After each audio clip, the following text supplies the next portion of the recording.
Hi, good afternoon. This is Jennifer Miranda. It is April 20th, 2014, approximately 5:45 in the afternoon slash evening. Just got home from the gym, did a leg routine, and spent a lot of time at the gym. I happened to run into a lady. She approached me concerning my physique and question if what I thought, should she get a personal trainer versus just doing things on her own. And for me, I started off in 2006 with a personal trainer, and that's what leads me to what I wanted to talk about as far as envy and inspiration, because I went into letting her know that I was envious of a particular female in the gym when I started, prior to me like really consistently training and transforming my physique. And she kind of said to me, well, wouldn't it be better if you said inspired? And I told her no. I actually was envious of this woman. And when I saw her,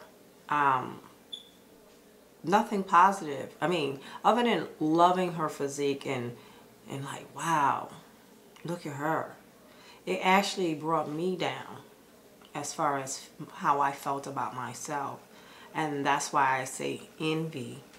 And a tax return check led me into what I am and what I do today as far as fitness is concerned. And so let's backtrack into 2006 when I found myself on elliptical, pre-core elliptical, and I'm doing my thing. And in front of me, there was this black woman. And, she was running on the treadmill, and I mean, her body was wow. And I had, you see fit women.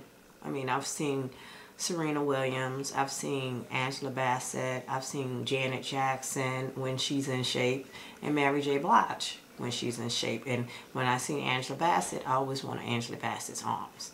When I seen Janet Jackson or even Mary J. Blige at the time when she had those ripped up abs and whatnot, I wanted that.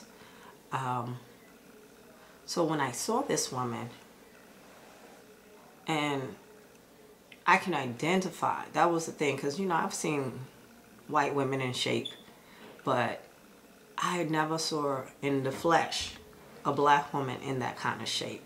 So that's what was like, wow. And I didn't like the feeling of knowing that I wasn't all that I thought I was. And I guess in a sense it became more of a competition afterwards. And I wasn't like competing against her, but I just felt like I didn't want to ever feel that insecure about myself when I walked up into the gym. And so it's like sometimes like you see somebody that really like stands out, and your thing is, I don't want to stand near that person because they actually make me look real bad.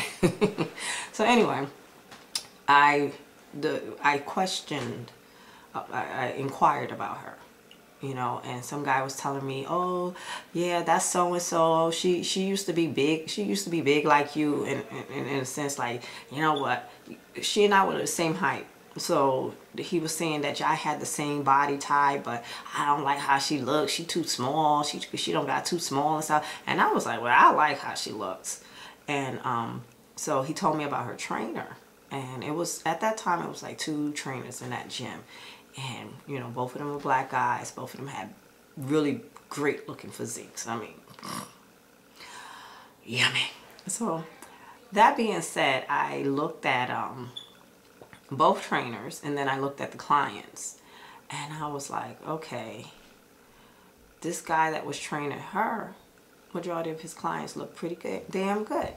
And then I looked at the clients of the other dude, And I was like, yeah, he got a great body, but is the problem? Talk to the camera? Yeah. Oh, shoot. So anyway, can you please? Okay, thank you.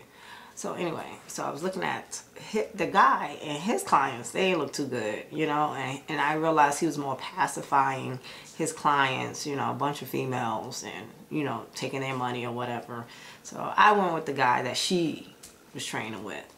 And he was a no-nonsense type of trainer. Even when I tried to, you know, put on my little charm, my feminine ways, he just didn't he always, let's put it like this, he remained professional. And that kept me, all right, focused. Because every time I try to, you know, joke around or flirt or whatever, he just was like, boom. Just didn't let me bull crap around. But that's where the tax return check came in. So, because I was like, when I get my taxes, I'm going to get me a trainer. I'm going to hire him. So when I did, I paid for like, what, 3 months worth of training. And in 3 months, I actually ended up dropping 20 pounds. And started seeing a lot of definition in my back and toning in my arms and whatnot. And that's because that feeling that I had about myself, as far as not looking the best, or feeling like, damn, somebody look better than me, I ain't all that I thought I was. So there was that, yeah, envy, which in a sense can be positive if it motivates you to do better. Not like the jealousy where you just mad at the person, because I was not mad at that person or jealous of her. I just felt like, man, it made me look at myself. And I'm glad that I felt that way about her enough to do something different and to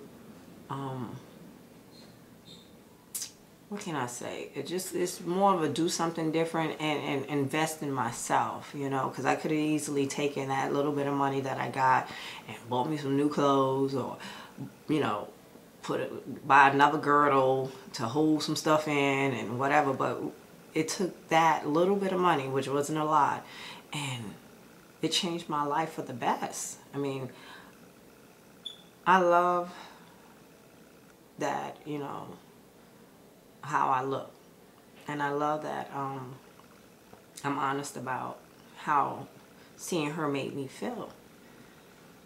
And I wish that, I know that people tell me that I inspire them, but at that time I guess I was so young and naive, and I never really had too many people around me, too many women, you know, that told each other, wow, you look great. Wow, you know, X, Y, and Z. We were more like the, look at her.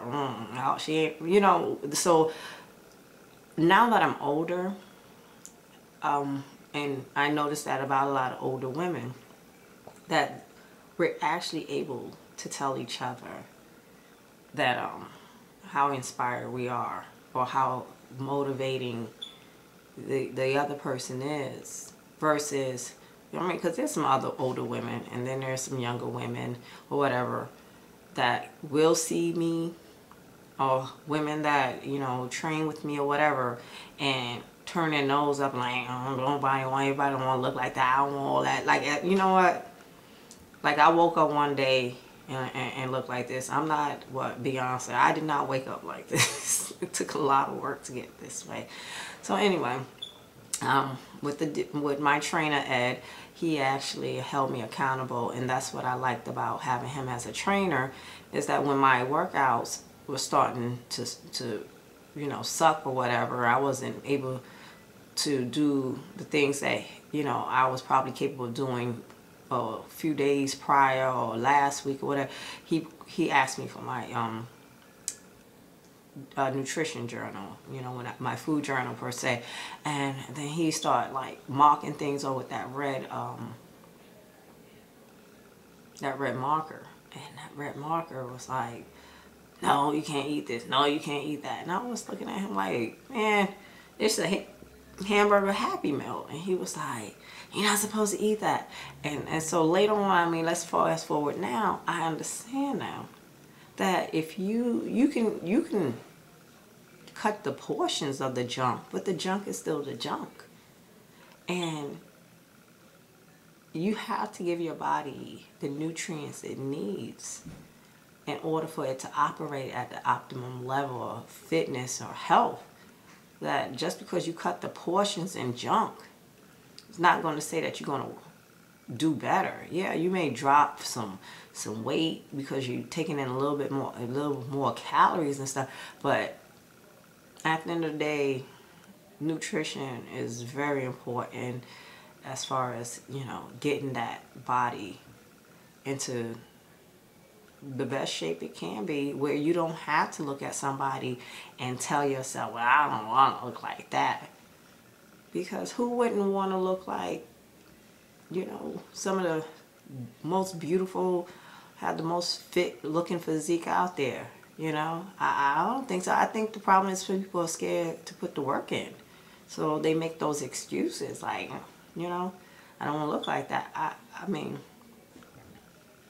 to each his own, but that's pretty much what happened.